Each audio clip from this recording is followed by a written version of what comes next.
الحمد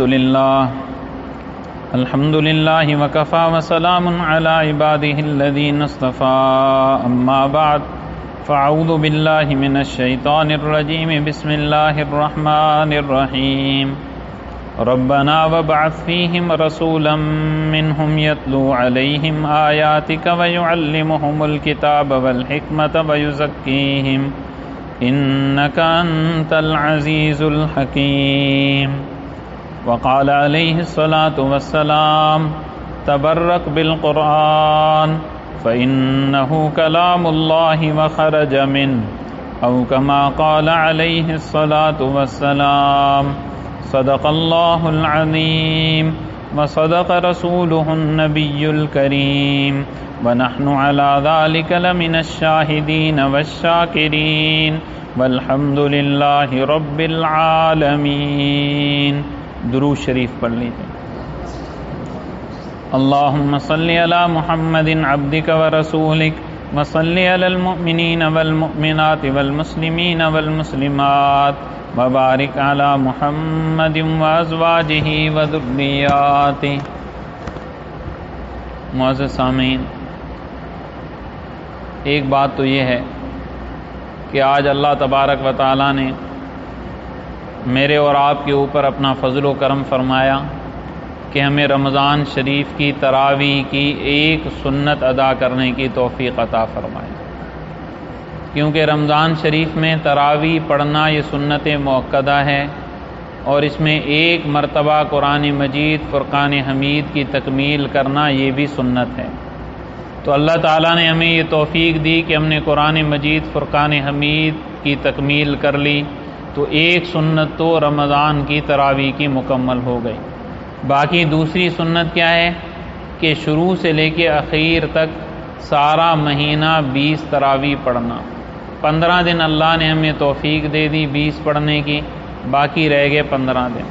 اور یہ تراویح ایسی عبادت ہے جو سال میں کسی اور وقت کبھی بھی نہیں کی جا سکتی. اگر ہم کوشش کریں کہ عید کے بعد تراویح پڑھیں، تراویح نہیں ہو سکتی. اگر روزہ رکھنے کی آپ کوشش کریں، نفلی روزہ رکھ سکتے ہیں. قرآن مجید تلاوت سارا سال کر سکتے ہیں، اور جو معمولات ہیں سارا سال چل سکتے ہیں.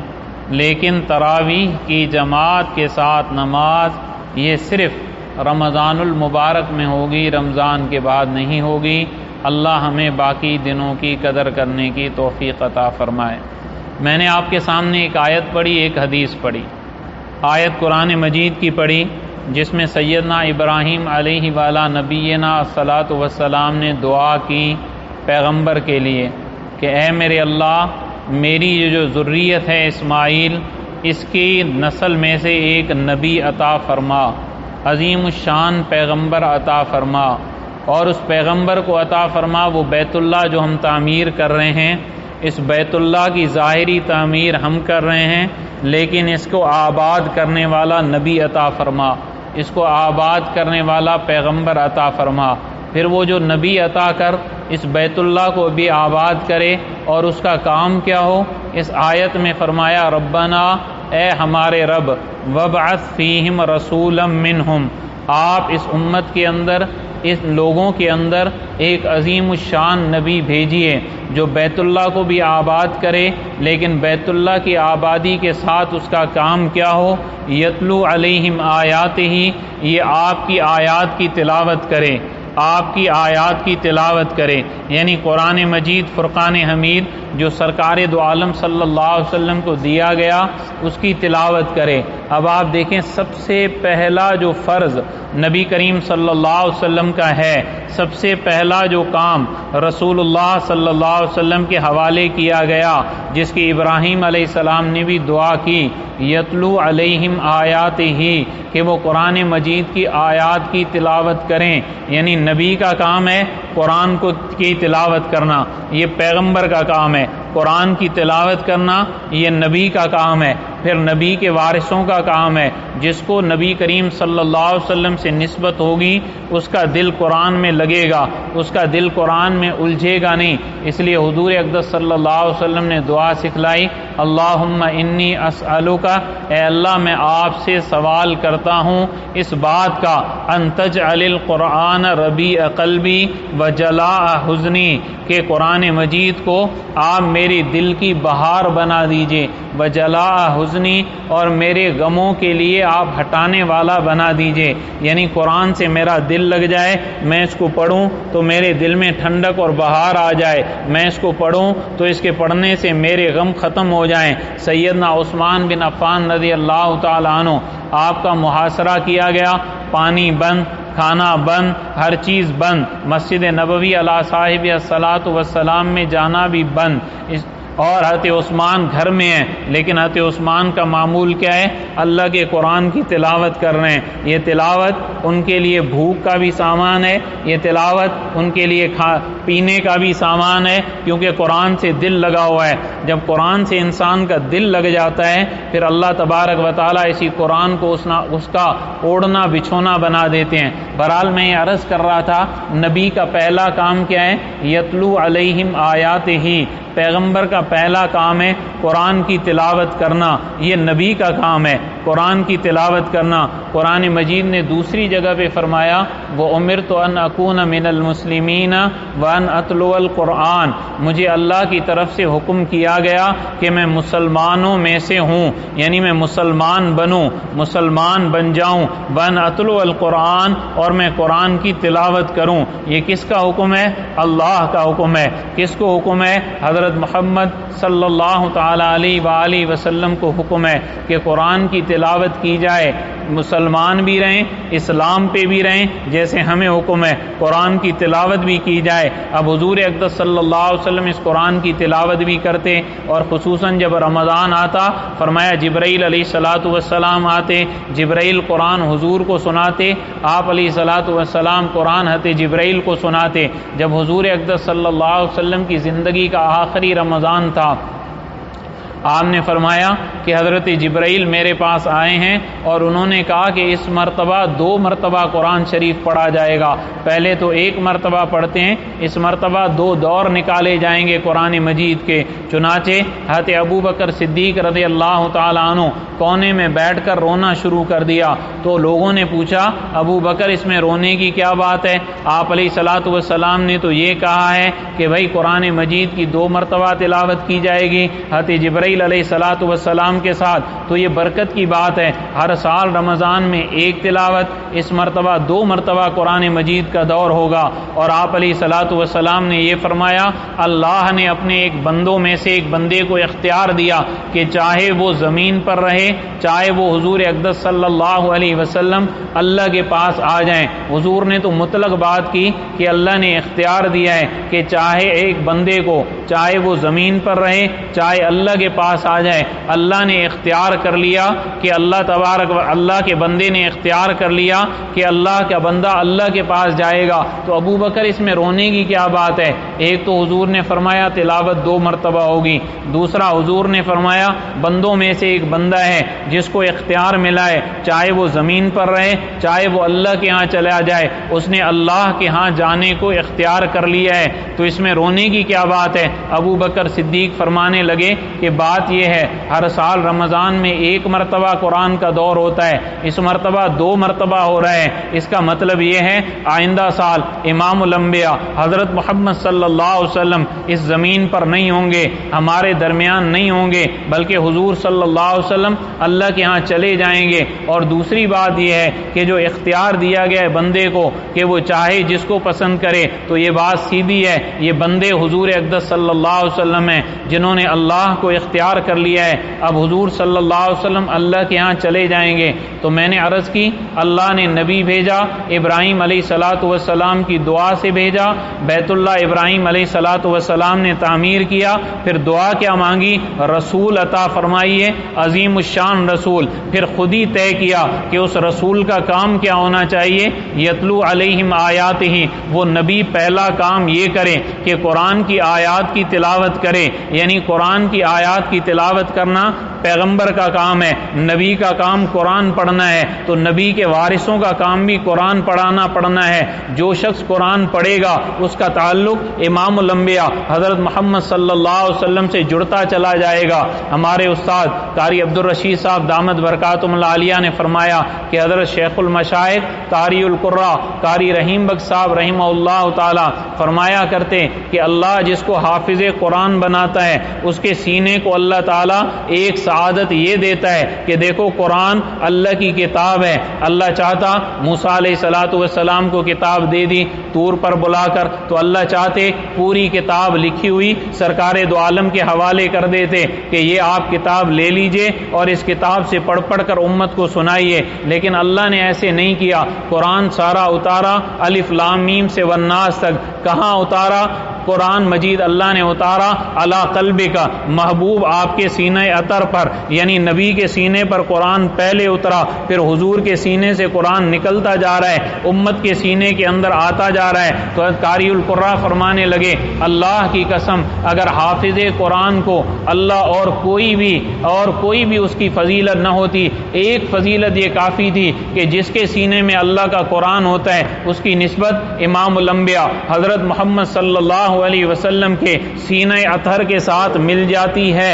الم نشرح لک صدرک، آج پڑھا نا الم نشرح لک صدرک، یہ صدر کس کا ہے؟ امام الانبیاء حضرت محمد صلی اللہ علیہ وسلم کا سینہ اطہر ہے۔ یعنی میری اور آپ کی نسبت اللہ نے سرکار دو عالم کے سینے کے ساتھ کر دی۔ اور میں اس میں اور عموم کرتا ہوں کہ ہر مسلمان کو یہ خوشخبری ہو، مسلمان کو سورہ فاتحہ یاد ہے یا نہیں ہے؟ ہر مسلمان کو یاد ہے۔ سورہ اخلاص یاد ہے یا نہیں ہے؟ تو سورہ فاتحہ اور سورہ اخلاص حاجی صاحب سب سے پہلے اتری امام الانبیاء کے قلب اطہر پر، پھر وہاں سے نکل کر میرے اور آپ کے سینے میں آئی۔ یعنی ہمارے سینوں کو کم از کم یہ تو مشابہت حضور صلی اللہ علیہ وسلم کے ساتھ ہو گئی کہ قرآن حضور کے سینے میں اترا، پھر میرے اور آپ کے سینے میں آیا۔ تو ہر مسلمان کے لیے خوشی ہے کہ اس کے سینے میں جو قرآن ہے تو اس کی نسبت اتنے حصے تک امام الانبیاء کے سینہ اطہر کے ساتھ ہے۔ پھر بڑی خوشی اس کی ہونی چاہیے جس کا گریڈ اور بڑا، اس ایک کو ایک پارہ یاد،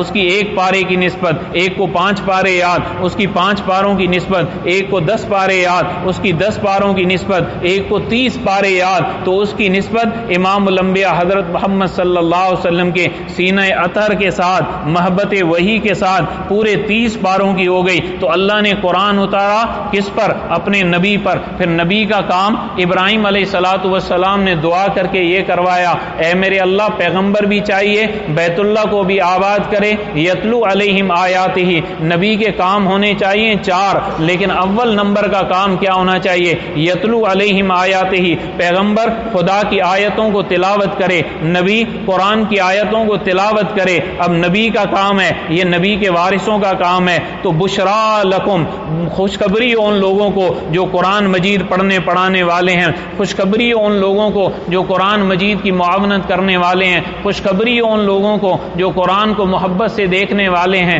خوشخبری ہو ان لوگوں کو جو اس بچے کو محبت سے دیکھنے والے ہیں جو اللہ کا قرآن پڑھتا ہے، جو ان کے ساتھ نسبت قائم کرنے والے ہیں جو اللہ کا قرآن پڑھتے ہیں، کیونکہ قرآن بہت اونچا ہے، یہ اللہ تبارک و تعالیٰ کی کتاب ہے۔ اور یاد رکھیے گا کہ دیکھیے سب سے پہلے یہ بھی بات آپ ذہن میں رکھیں، قرآن اتارا کس نے؟ اتارنے والے اللہ، لے کر آنے والے جبرائیل علیہ الصلوۃ والسلام، اور جس کے قلب اطہر پر اترا وہ کائنات کا اعلیٰ عرفہ ترین انسان امام الانبیاء حضرت محمد صلی اللہ علیہ وسلم۔ اب قرآن اتارنے والا اللہ احکم الحاکمین، پھر حضرت جبرائیل کا واسطہ جو تمام فرشتوں کا سردار، پھر جس کے سینہ اطہر پر اترے وہ تمام نبیوں کا سردار۔ اب آپ تعلیم کا معیار دیکھیں، تعلیم کی کوالٹی دیکھیں، خالق اس کو اتار رہا ہو، پھر خالق کا بھی کیا؟ میں نے حدیث پڑھی، میرے اور آپ کے نبی حضرت محمد صلی اللہ علیہ وسلم نے فرمایا تبرک بالقرآن، تبرک بالقرآن، قرآن سے برکت حاصل کیا کرو،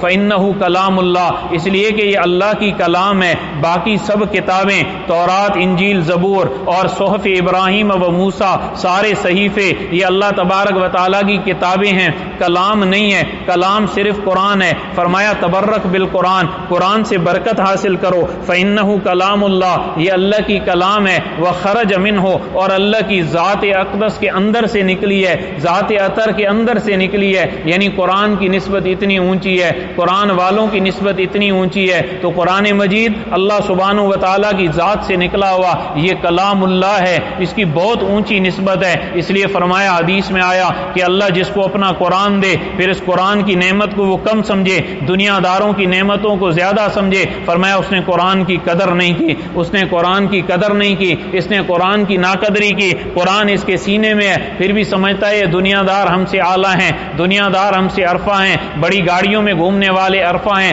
آکسفورڈ کی ڈگریاں لینے والے عرفہ ہیں۔ آکسفورڈ کی ڈگری لینے والا عرفہ نہیں ہے، وہ تعلیم اعلیٰ نہیں ہے۔ جو زمین کی تعلیم ہے زیادہ سے زیادہ اس کی نسبت آکسفورڈ تک ملے گی، اور جو قرآن کی تعلیم ہے اس کی نسبت براہ راست رب کائنات سے ملے گی۔ اور اگر جس کو اللہ اپنا علم دے وہ بھی پھر کہے کہ جناب آکسفورڈ والے مجھ سے اعلیٰ، جناب یہ بیکن والے مجھ سے اعلیٰ، جناب ڈگری کے ہائی اسکول والے مجھ سے اعلیٰ، جناب یونیورسٹیوں والے مجھ سے اعلیٰ، جناب ڈاکٹر مجھ سے اعلیٰ، تو یہ بات غلط ہو جائے گی، کیونکہ اعلیٰ کا معیار یہ ہے کہ وہ تعلیم اعلیٰ ہو۔ سب سے اعلیٰ تعلیم جو اللہ نے اتاری ہے، جبرائیل علیہ السلام لے آئے، سرکار دو عالم کے قلب اطہر پر اتری ہے، یہ سب سے اعلیٰ تعلیم ہے، کیونکہ حضور اقدس صلی اللہ علیہ وسلم اس کائنات کی سب سے بڑی شخصیت ہیں۔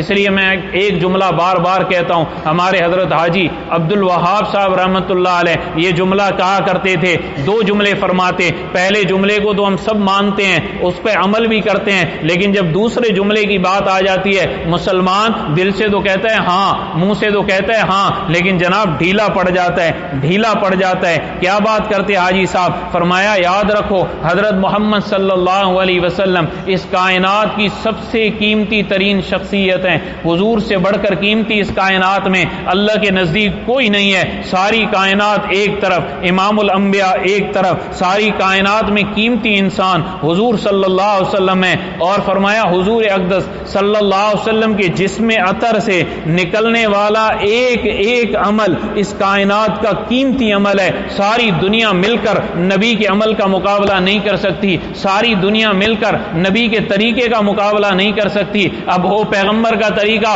جناب میں اس میں نیچے سر کر لوں کہ داڑھی رکھوں، اچھا داڑھی رکھوں، پوچھتے مولوی صاحب فرض ہے واجب ہے؟ ارے تو مسلمان ہوتا تو تیرے پوچھنے کی ضرورت ہی نہیں تھی، فرض ہے یا واجب ہے؟ اگر تجھے اپنے نبی سے نسبت ہوتی یہ پوچھنے کی ضرورت ہی نہیں تھی۔ عبداللہ ابن عمر سے پوچھ، کیا فرماتے ہیں؟ اللہ کی قسم وہی اترتی تھی، ہم سرکار دو عالم کو مسجد نبوی میں دیکھتے تھے، میرے نبی جو کرتے جاتے تھے ہم وہ کرتے جاتے تھے، ہم نے کبھی حضور سے نہیں پوچھا یا رسول اللہ اس کی حیثیت کیا ہے، یا رسول اللہ اس کی حیثیت کیا ہے۔ آج مسلمان یہ پوچھتا ہے داڑھی کی کیا حیثیت ہے، شلوار ٹخنوں سے اوپر کریں کیا حیثیت ہے۔ آج مسلمان پوچھتا ہے نبی کے طریقے کی کیا حیثیت ہے، نبی کے طریقے کی یہ حیثیت ہے جو حاجی عبد الوہاب صاحب نے فرمائی کہ ساری کائنات مل کر امام الانبیاء کے ایک طریقے کا مقابلہ نہیں کر سکتی، نبی کا طریقہ سب سے اعلیٰ اور عرفہ ہے۔ مجھے یاد ہے میں بچپن میں تھا، میٹرک کی میری تعلیم تھی، مدرسے میں نہیں آیا تھا، میں 10ویں پڑھتا تھا، 1998 کی بات ہے، پی ٹی وی چلتا تھا، پاکستان ٹیلی ویژن، میں عشاء کی خبریں سن رہا تھا، ابھی مدرسے میں نہیں آیا تھا، تو عشاء کی خبروں میں آیا کہ افغانستان سے ایک وفد آیا ہے پاکستان میں، اور اس وفد میں افغانستان کے لوگ آئے، اس وقت طالبان کی حکومت تھی، میں بچہ تھا، ماحول ہمارے گھروں کا ایسے ہی تھا، تو پھر مجھے کچھ پتا بھی نہیں تھا، لیکن میں نے ٹی وی میں دیکھا کہ وہ بڑے بڑے مولوی حضرات آئے، بڑی بڑی ان کی کالی داڑیاں ہیں، کالی سر پہ پگڑیاں ہیں، اور ان کی شلواریں جو میں نے دیکھی آدھی آدھی پنڈلی پر ان کی شلوار ہے، آدھی پنڈلی پر ان کی شلوار، تو یقین کیجئے میرے دل میں اسی وقت آیا یہ اسلام کے صحیح ترجمان ہے۔ حالانکہ میں اسکول میں پڑھتا تھا، مدرسے میں ایک دن میں نہیں گیا تھا، 92 میں نے قرآن مجید ناظرہ پڑھ لیا تھا، پھر میں مدرسے نہیں جا رہا تھا، نہ میرے دل و دماغ میں تھا، میں چاہتا تھا میں ایئر فورس میں جاؤں گا، میں ایئر فورس کا جہاز اڑاؤں گا، یہ میرا ایک خواب تھا، لیکن اللہ نے کرم کر دیا، وہاں سے ہٹا کے ادھر لے آئے اور قرآن مجید ہمیں دے دیا۔ لیکن میرے دل میں یہ بات آئی کہ صحیح اسلام یہ ہے۔ حضرت عثمان رضی اللہ تعالی عنہ کو جب سرکار دو عالم صلی اللہ علیہ وسلم نے صلح حدیبیہ کے موقع پر آپ نے بھیجا مکے والوں کی طرف کہ جاؤ عثمان ان کو پیغام دو، ہم لوگ لڑنے کے لیے نہیں آئے، کیونکہ ہم بیت اللہ کا طواف کرنے آئیں اور ساتھ قربانی کے اونٹ لے کر آئیں، اگر لڑنے کا ارادہ ہوتا ہم ہدی کے جانور نہیں لے آتے، ہدی کے جانوروں پر نشان نہیں لگا کے آتے، ہم تو اس لیے آئے۔ حضرت عثمان بن عفان وہاں گئے، اپنے چچا زاد بھائیوں کے ہاں ٹھہرے، صبح قریش کے بڑے لوگوں سے بات چیت تھی، اور عجیب بات یہ ہے کہ جو پہلے زمانے کی جاہلیت تھی آج وہی لوٹ آئی ہے، جو پہلے زمانے کی جاہلیت تھی وہ آج کی جاہلیت ہے۔ جیسے وہ کہتے تھے کہ ہم فیشنیبل ہیں، ویسے آج کل کی جاہلیت کہتی ہے کہ ہم فیشنیبل ہیں، یہ نہیں کہتے۔ اور دیکھیں بات کہاں جا رہی ہے۔ اب کیا ہوا جناب، حضرت عثمان رضی اللہ تعالیٰ عنہ وہاں گئے، چچا زاد بھائیوں نے کہا عثمان دیکھ تو سمجھدار آدمی ہے، تو مکے کا بڑا آدمی ہے، تیری ایک حیثیت تھی، تو بڑا تاجر ہے، تو مالدار آدمی ہے، یہ تو نے کیا حلیہ بنایا ہوا ہے؟ ٹھیک ہے تم نے احرام تو پہنا ہوا ہے، لیکن یہ تیری نیچے والی جو لنگی تو نے باندھی ہوئی ہے یہ اتنی اونچی کیوں باندھی ہوئی ہے؟ دیکھ ہم جب قریش میں جائیں گے وہاں بات کریں گے وہ اس کو آکورڈ سمجھیں گے، وہ اس کو سمجھیں گے دیہاتی آدمی ہے، وہ سمجھیں گے اس کو پتہ نہیں ہے بات کرنے کا۔ اس کا حلیہ دیکھو، اس کا لباس دیکھو، اس کی جو نیچے والی یہ جو لنگی پہنی ہوئی ہے یہ آدھی پنڈلی پر ہے، اس کو عثمان تھوڑا تو نیچے کر لو، چلو تھوڑا نیچے کر لو، ٹخنے ظاہر نہیں ہونے چاہیے، ٹخنے ظاہر ہوں تمہارے نبی نے کہا ہے، لیکن تھوڑا تو نیچے کر لو نا۔ لوگ کیا کہیں گے کہ یہ تو آکورڈ بندہ ہے، اس کو پتہ ہی نہیں ہے، شاید قریش اٹھ جائیں تو اس سے بات ہی نہ کریں، تیرا نبی حدیبیہ میں بیٹھا ہوا ہے شاید تجھ سے بات ہی نہ ہو۔ تو عثمان بن عفان نے کیا کہا، رأیت رسول اللہ صلی اللہ علیہ وسلم ہاکذا، میں نے حضور اقدس صلی اللہ علیہ وسلم کو اس طرح دیکھا ہے، اور اللہ کی قسم چاہے مذاکرات ناکام ہو جائیں، مذاکرات کی ناکامی قبول ہے، امام الانبیاء کے طریقے کو چھوڑنا قبول نہیں ہے، امام الانبیاء کے طریقے کو نہیں چھوڑا جا سکتا، اس کو کہتے ہیں اسلام۔ اس لیے حضرت سلمان سے کیا کہا کہ یہودیوں نے، اے سلمان تیرے نبی کو کیا ہوا، یہ تمہیں بچوں کی طرح سکھلاتے ہیں کہ استنجا ایسے کرتے ہیں، پیشاب ایسے کرتے ہیں، بیٹھتے ایسے ہیں، اب مجھ سے اور آپ سے کہتے تو ہم پتہ نہیں کیا کہتے، شاید نیچے سر کر لیتے کہ پیغمبر کیا سکھلا رہے ہیں۔ تو آپ نے کیا کہا، اجل اجل، عربی میں کہتے ہیں اجل، ہاں ہاں ہاں، فخر سے کہا ہاں رسول اللہ صلی اللہ علیہ وسلم ہمیں ہر چیز سکھلاتے ہیں، کیونکہ میرے نبی نے فرمایا انا اعلمکم بدینکم مثل والدکم، فرمایا میں تمہارے والد کی مثل ہوں، جیسے باپ ہوتا ہے اپنی اولاد کو سکھلاتا ہے، نبی بھی اپنی امت کا روحانی باپ ہے، اس لیے پیغمبر سکھلا رہا ہے، تو نبی کا طریقہ سب سے اعلیٰ سب سے عرفہ، نبی کا کام یتلو علیہم آیاتہ، قرآن کی تلاوت کرنا ہے۔ آج قرآن کی تلاوت جہاں ہو وہ مسجد بھی بابرکت، وہ مدرسہ بھی بابرکت، وہ ادارہ بھی بابرکت جس میں قرآن کی تلاوت ہو اور قرآن سے محبت کرنے والے بھی بابرکت۔ یاد رکھیے گا یہ قیامت کے دن جب آنکھ کھلے گی پھر چلے گا پتہ کہ ہم لوگوں نے کتنا بڑا سودا کر لیا تھا ان قرآن والوں سے محبت کر کے، ہم لوگوں نے کتنا بڑا سودا کر لیا تھا ان قرآن والوں سے محبت کر کے، قرآن سے محبت کر کے۔ ایک واقعہ مجھے یاد آ گیا، ہندوستان میں رہتے تھے منشی رحمت علی مرحوم، بڑے اللہ والے آدمی تھے، نیک آدمی تھے، روزانہ وہ ایک بستی سے گزرا کرتے تھے، اس بستی میں ایک بابا جی کا انتقال ہو گیا، اس بابا جی نے وصیت کی تھی کہ حضرت منشی صاحب یہاں سے گزریں گے، بہت اللہ والے آدمی ہیں، میرا جنازہ وہ پڑھائیں۔ منشی صاحب نے جنازہ پڑھایا، جنازے کے بعد تدفین کی، قبر میں ان کو اتارا تو ان کا گورنمنٹ کا جاب کا کارڈ تھا، وہ کارڈ اس میں اندر گر گیا، انگریز کی حکومت تھی، بڑی سختی تھی، منشی صاحب تھوڑا آگے چلے، کارڈ دیکھا گر گیا ہے، واپس آئے اور گھر والوں کے پاس پہنچے اور ان سے کہا بھائی قبر کھولنے کی اجازت دو،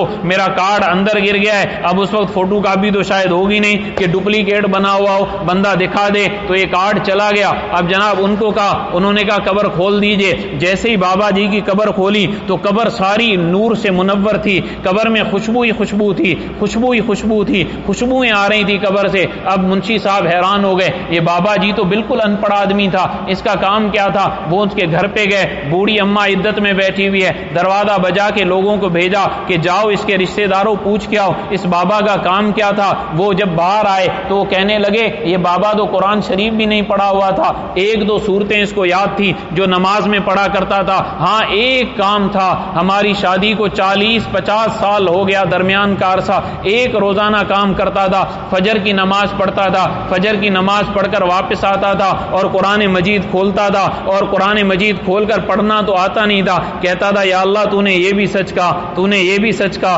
تو نے یہ بھی سچ کہا، تو نے یہ بھی سچ کہا، تو نے یہ بھی سچ کہا، تو نے یہ بھی سچ کہا۔ اب تلاوت نہیں کر رہا، کہہ رہا ہے یہ بھی سچ کہا، یہ بھی سچ کہا، یہ بھی سچ کہا، یہ بھی سچ کہا۔ اب اللہ تبارک و تعالیٰ نے اس پر بخش دیا، کیونکہ ومن اصدق من اللہ قیلا ومن اصدق من اللہ حدیثا، اللہ سے زیادہ سچی بات کس کی، اللہ سے زیادہ سچا قول کس کا، اللہ سے زیادہ کوئی سچا نہیں ہے۔ تو میں عرض کر رہا تھا ہمارے نبی حضرت محمد صلی اللہ علیہ وسلم کائنات کے عرفہ ترین انسان ہیں، اور نبی کا سب سے پہلا کام کیا ہے؟ یتلو علیہم آیاتہ، نبی قرآن کی آیات کی تلاوت کر رہا ہے، نبی صحابہ کو قرآن پڑھا رہا ہے، صحابہ آگے پڑھا رہے ہیں۔ اور دیکھیں رسول اللہ صلی اللہ علیہ وسلم نے کبھی اتنی بڑی بددعا نہیں کی جتنی بڑی بددعا آپ علیہ الصلوۃ والسلام نے بیر معونہ پر جو 70 قرآن کے قاری شہید ہوئے ہیں ان کے لیے کی ہے۔ قرآن کے قاری، تو آپ نے فرمایا تمہیں نہیں پتا قرآن کا قاری کتنی مشکل سے تیار ہوتا ہے، قرآن پڑھنے والا کتنی مشکل سے تیار ہوتا ہے۔ 70 صحابہ کرام کو چن چن کے حضور نے بھیجا، کافروں نے شہید کر دیا۔ 1 مہینے تک روایتوں میں آتا ہے پیغمبر علیہ الصلوۃ والسلام نے رعل اور زکوان اور اسیہ کے لیے نماز فجر میں دعائے قنوت پڑھ پڑھ کے بد دعائیں کی ہیں، دعائے قنوت پڑھ پڑھ کے بد دعائیں کی ہیں کہ اللہ ان کو ہلاک کر دے، ان کے بچوں کو ہلاک کر دے، ان کے خاندانوں کو ہلاک کر دے، ان کے قبائلوں کو ہلاک کر دے۔ یہ نبی کی بد دعا ہے۔ کس لیے بد دعا ہے؟ کہ انہوں نے قرآن کے قاری شہید کیے ہیں۔ اب آپ دیکھیں پیغمبر کی سب سے بڑی بد دعا ان کے لیے۔ لوگ کہتے ہیں ہمارے نبی نے کبھی بد دعا نہیں کی، یہ بات غلط ہے۔ حضور اقدس صلی اللہ علیہ وسلم نے بد دعائیں کی ہیں، ان کے لیے بھی کی ہیں۔ اور ادھر دیکھیں کہ جس نے بیٹی کو حضرت زینب رضی اللہ تعالیٰ عنہ کو مارا تھا اور حضرت زینب نیچے گر گئی تھی، پیغمبر نے ان کے لیے بھی بد دعا کی ہے۔ نبی طواف کر رہا ہے بیت اللہ کا، اور یہ 3-4 آدمی جو آپ پر ہنس رہے ہیں جنہوں نے اونٹ کی اوج بھی رکھی تھی، نبی نے ان کے لیے بھی بد دعا کی ہے۔ اب یہ بات غلط ہے کہ پیغمبر نے بد دعا نہیں کی۔ ہاں یہ آپ کہہ سکتے ہیں کہ شاید اپنی ذات کے لیے، اپنی ذات کے معاملے میں بد دعا نہ کی ہو، لیکن اگر کسی غریب پر معاملہ آ گیا، اگر دین محمدی پر معاملہ آ گیا تو سرکار دو عالم نے ہاتھ اٹھائے ہیں، آپ علیہ الصلوۃ والسلام نے ہاتھ اٹھائے ہیں۔ اور میں کہتا ہوں جیسے دعا رحمت ہوتی ہے ویسے بد دعا بھی رحمت ہوتی ہے، کیونکہ حضرت نوح علیہ الصلوۃ والسلام نے کیا دعا کی؟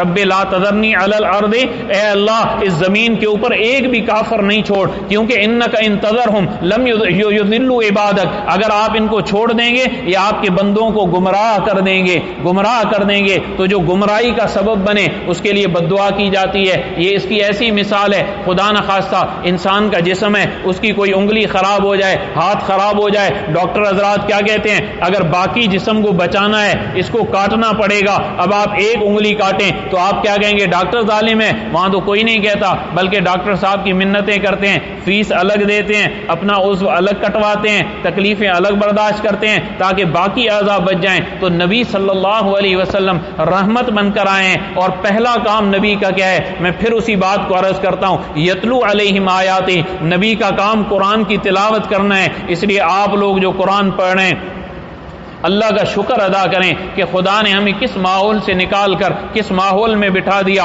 اپنی کتاب کے لیے بٹھا دیا۔ کوئی کسی چیز میں تحقیق کر رہا ہے، کوئی کسی چیز میں تحقیق کر رہا ہے، کوئی گارے مٹی کی تحقیق کر رہا ہے، اس کو کہتے ہیں انجینئر صاحب۔ کوئی پیشاب پاخانے خون کی تحقیق کر رہا ہے، ساری ناپاک چیزیں، اسے کہتے ہیں ڈاکٹر صاحب۔ اور جو قرآن مجید کی تلاوت کرے، قرآن مجید پڑھنے کے بعد، اس کو یاد کرنے کے بعد عالم بنے، یہ سرکار دو عالم صلی اللہ علیہ وسلم کے دین کی تحقیق کر رہا ہے، سارا دن یہ پڑھتا ہے قال رسول اللہ صلی اللہ علیہ وسلم، سرکار دو عالم نے یہ فرمایا، امام الانبیاء نے یہ فرمایا، آپ نے یہ بات کی۔ اب آپ سوچیں کہ مسلمان جا رہا کدھر ہے؟ اس لیے ہمارے پاشا صاحب فرمانے لگے کہ یہ ذہنی ارتداد کا دور ہے، اور سب سے خطرناک یہ فتنہ ہے کہ نبی کی تعلیم کو وہ حیثیت نہیں دی جا رہی جو سرکار دو عالم صلی اللہ علیہ وسلم نے دی ہے۔ خود ہم پڑھنے والے ہم بھی احساس کمتری میں آ جاتے ہیں کہ یہ لوگ جو اونچے ہیں یہ بڑی اونچی جگہوں پہ پہنچ گئے۔ اللہ کی قسم یہ قرآن جو ہے جس انسان کے ساتھ مل جاتا ہے اس کو اونچی نسبت دے دیتا ہے، اس کو اعلیٰ نسبت دے دیتا ہے۔ اب ہم لوگ ہیں، ہماری کیا حیثیت ہے؟ ایک عام سے آدمی ہے، لیکن قرآن کی برکت سے اللہ اتنی محبتیں دیتا ہے، اتنی محبتیں دیتا ہے۔ والدہ صاحبہ پرسوں بھی فرما رہی تھی کہ بھائی بات یہ ہے کہ تیری وجہ سے لوگ ہماری بھی عزتیں کرتے ہیں، کیونکہ یہ قرآن کی برکت ہے، حضور اقدس صلی اللہ علیہ وسلم کی دین کی برکت ہے۔ تو اللہ تبارک و تعالی ہمیں دیندار بنائے، اللہ تبارک و تعالی ہمیں حضور اقدس صلی اللہ علیہ وسلم کا جو پہلا کام ہے یتلو علیہم آیاتہ، اس کام کرنے کی توفیق عطا فرمائے، اور جو اس کام میں لوگ لگے ہوئے ہیں ان کی مدد کرنے کی توفیق عطا فرمائے، ان اداروں کی مدد کرنے کی توفیق عطا فرمائے، ان ساتھیوں کی مدد کرنے کی توفیق عطا فرمائے، ان کے ساتھ کھڑے ہونے کی توفیق عطا فرمائے۔ یہ بھی ایک آپ کا ادارہ ہے، اللہ تعالیٰ اپنے فضل و کرم سے ہی چلا رہے ہیں، اللہ تعالیٰ ہی چلا رہے ہیں، ٹوٹی پھوٹی کوشش ہماری طرف سے بھی ہوتی ہے، بس اللہ ہی اس کوشش کو اپنے دربار میں قبول کریں۔ ہمارے ساتھی بھی ہیں، وہ بھی بیچارے مصروف رہتے ہیں، اور لیکن مدرسے کی جب بھی ذمہ داری ہوتی ہے، جب بھی کوئی بلاوا آتا ہے، اپنے سارے کام کاج نیند قربان کر کے چھوڑ کر آ جاتے ہیں، پھر وہ بیچارے تھک بھی جاتے ہیں، لیکن اس تھکاوٹ کا انہیں قیامت کے دن پتہ چلے گا۔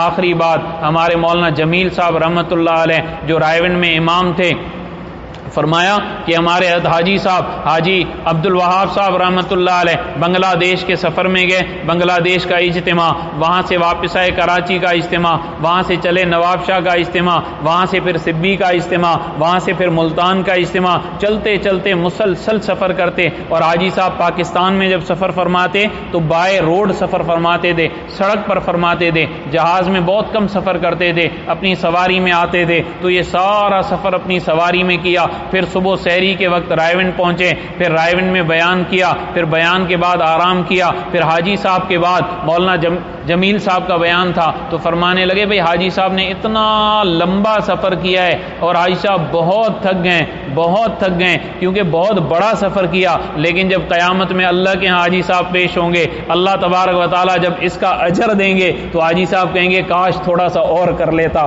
کاش تھوڑا سا اور کر لیتا، کاش تھوڑا سا اپنے آپ کو اور تھکا دیتا۔ تو یہ رمضان کا مہینہ ہے، اس کو اپنے آپ کو اس میں تھکائیں، اور خصوصاً جو آخری عشرہ آ رہا ہے، حضور اقدس صلی اللہ علیہ وسلم آپ علیہ الصلوۃ والسلام کا معمول تھا آخری عشرے میں اپنے گھر والوں کو بھی جگاتے تھے، خود بھی عبادتیں کرتے تھے اور بستر پر نہیں لگتے تھے۔ یہ آخری عشرہ بھی بڑا قیمتی، یہ دن بھی بڑے قیمتی۔ اللہ تبارک و تعالی مجھے اور آپ کو عمل کی توفیق عطا فرمائیں، قرآن سے ہماری پکی سچی محبت عطا فرمائیں، قرآن والوں کے ساتھ ہمیں رکھیں، اور اللہ تعالیٰ قرآن والوں کے ساتھ ہی ہمیں موت عطا فرمائے، اور اللہ تعالیٰ قیامت کے دن اپنے فضل و کرم کے ساتھ اس قرآن کے ساتھ ہمیں وابستہ کر کے ہمیں اٹھائیں۔ وآخر دعوانا ان الحمد للہ رب العالمین۔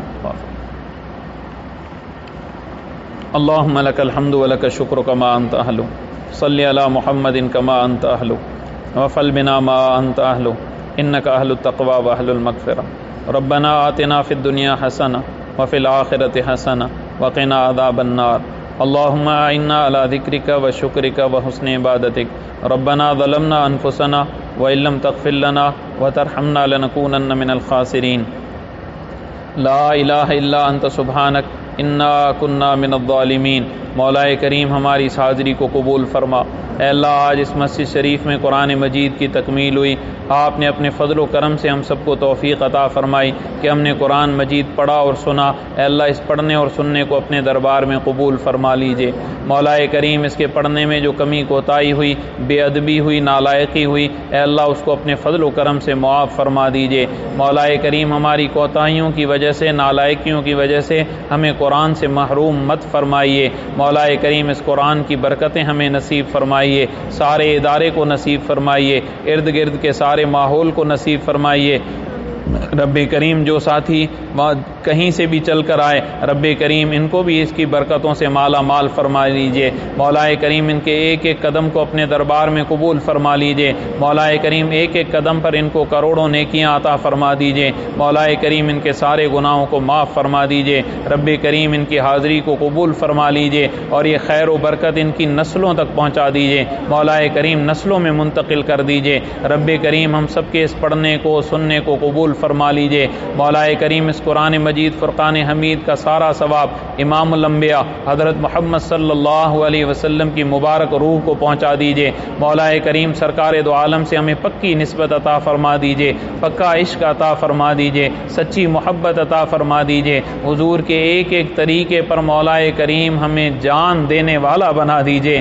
مولا کریم حضور کے طریقوں کی عظمت ہمارے قلوب میں بٹھا دیجئے، ہمارے دل و دماغ میں بٹھا دیجئے، ہمارے جسم پر وہ سارے طریقے مولا کریم عافیت سے جاری کروا دیجئے۔ رب کریم مولا کریم سرکار دو عالم صلی اللہ علیہ وسلم کے قلب اطہر روح مبارک کی برکت سے اس قرآن مجید کا ثواب تمام انبیاء کرام علیہم الصلاۃ والتسلیمات، ان کی ازواج مطہرات، ان کے اصحاب مولا کریم ان کے ساتھی اور حضور اقدس صلی اللہ علیہ وسلم کی پوری امت کے خاص صحابہ، اولیاء، اکابر، ہمارے مشائخ، ہمارے اساتذہ اور اس مدرسے کے بانی حضرت قاری خورشید صاحب رحمہ اللہ تعالی حضرت کا پورا خاندان مولا کریم سب سارے قرآن کا ثواب ان سب حضرات کو پہنچا دیجئے۔ پھر رب کریم ہمارے والدین، ہمارے اعزاء اقربا، رشتہ دار، ددیالی، ننیالی، سسرالی، دور کے قریب کے بالواسطہ بلا واسطہ مولا کریم ان سب کو پہنچا دیجئے۔ رب کریم اس قرآن کی برکت سے ہم سے جتنے بھی محبت کرنے والے ہیں مولا کریم ان کو آباد فرما دیجئے۔ مولا کریم ان کی محبتوں میں برکتیں عطا فرما دیجئے۔ اے اللہ ان کی شفقتوں میں برکتیں عطا فرما دیجئے۔ اے اللہ یہ قرآن کا ادارہ ہے، اس کو دن دگنی رات چگنی ترقیات نصیب فرما دیجئے۔ مولا کریم اس کی ظاہری باطنی تعمیرات فرما دیجئے۔ مولا کریم علم عمل کا گہوارہ بنا دیجئے۔ رب کریم ہمارے لیے اس کو صدقہ جاریہ بنا دیجئے۔ رب کریم اس سے محبت کرنے والوں کو بھی بہترین جزا عطا فرما۔ مولا کریم اس کی طرف محبت کی نگاہ دیکھنے والوں کو بھی قبول فرما۔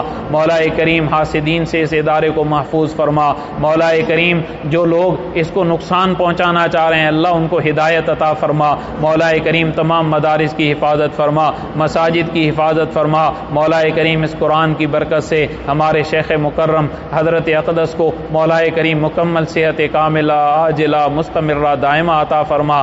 حضرت کا سایہ مولا کریم عافیت سے ہمارے سروں پر تعدیر قائم فرما۔ مولا کریم ہمارے والدین کو بھی مکمل صحت عطا فرما۔ رب کریم ان کو بھی انتہائی جزائے خیر عطا فرما۔ ہم سب کے والدین کو اے میرے اللہ انہوں نے ہمیں اس راستے پر لگا لیا، رب کریم ان کے اس عمل کو قبول فرما۔ مولا کریم ان کے اخلاص کی برکت سے ہمیں بھی مولا کریم اپنے علم پر عمل کرنے والا بنا۔ رب کریم اے میرے اللہ جو لوگ مقروض ہیں ان کے قرضوں کو ادا کرنے کے اسباب مہیا فرما۔ رب کریم جو بیمار ہیں ان کو مکمل شفائے کاملہ عاجلہ مستمرہ دائمہ عطا فرما۔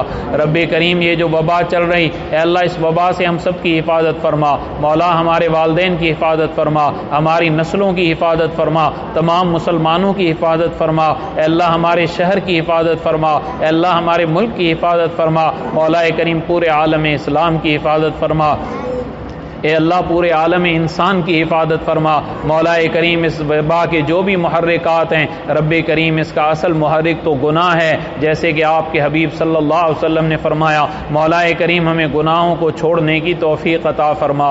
مولا کریم جیسے رمضان میں ہم نے گناہ چھوڑ دیے، رب کریم آپ کے نیک بندوں نے فرمایا کہ جو شخص رمضان میں گناہ چھوڑ دے اللہ سارا سال اس سے گناہ چھڑوا دیتے ہیں۔ اے اللہ ہم سب نے رمضان میں گناہ چھوڑے، رب کریم اب آپ کے فضل و احسان سے ہی چھوڑے، آپ کے لطف و کرم کے ساتھ ہی چلے۔ مولا کریم اب 11 مہینے بھی ایسے گزروا دیجئے، پوری زندگی ایسے گزروا دیجئے، گناہوں سے ہمیں پاک صاف فرما دیجئے۔ رب کریم ظاہری باطنی بیماریوں سے ہماری حفاظت فرما۔ اے اللہ ہمارے دلوں میں جو حسد ہیں، جو کینے ہیں، جو بغض ہیں، جو بڑائیاں ہیں، رب کریم ان سب کو عافیت سے دور فرما۔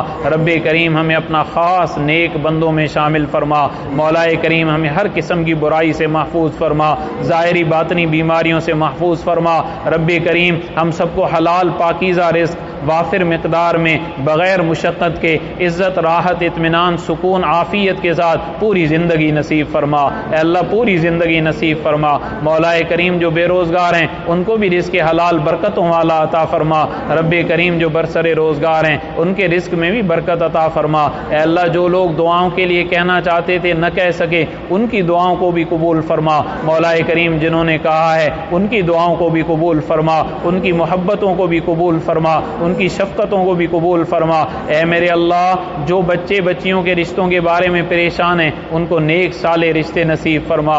رب کریم جن کے رشتے ہو چکے ان کو اپنے گھروں میں اے اللہ اپنے نام کے ساتھ آباد فرما۔ مولا کریم ہم سب کو حرمین کی بار بار حاضری نصیب فرما۔ رب کریم حرمین شریفین کو پھر آباد فرما۔ مولا کریم عالم اسلام کو آباد فرما۔ مولا کریم ہمارے ملک پاکستان کی حفاظت فرما، نظریاتی جغرافیائی سرحدوں کی حفاظت حفاظت فرما، مولا کریم نظریاتی جغرافیائی سرحدوں کی حفاظت کرنے والوں کی حفاظت فرما، مولا کریم ہمیں حکومت عادلہ نصیب فرما، مولا کریم حکومت صالحہ عطا فرما، مولا کریم ہم پاکستان کی حفاظت فرما، پاکستان کے باشندوں کی حفاظت فرما، علماء صلاح کی حفاظت فرما، اداروں کی حفاظت فرما، خانقاہوں کی حفاظت فرما، مجاہدین کی حفاظت فرما، تبلیغ جماعت والوں کی حفاظت فرما، مولا ان سب کی نسلوں کی بھی حفاظت فرما، سب کو اس کام میں جوڑ دیجئے، سب کو دین کے کام میں لگا دیجئے، سب کی تمام جائز مراد اور حاجات کو پورا فرما دیجئے، مولا کریم ہماری جتنی بھی جائز مراد اور حاجتیں ہیں آپ کے علم میں، رب کریم ان سب کو عافیت کے ساتھ پائے تکمیل تک پہنچا دیجئے۔ ربنا تقبل منا انک انت السمیع العلیم وتب علینا انک انت التواب الرحیم، وصلی اللہ تعالی علی النبی الکریم محمد وآلہ واصحابہ واتباعہ الی یوم الدین۔ جزاکم اللہ۔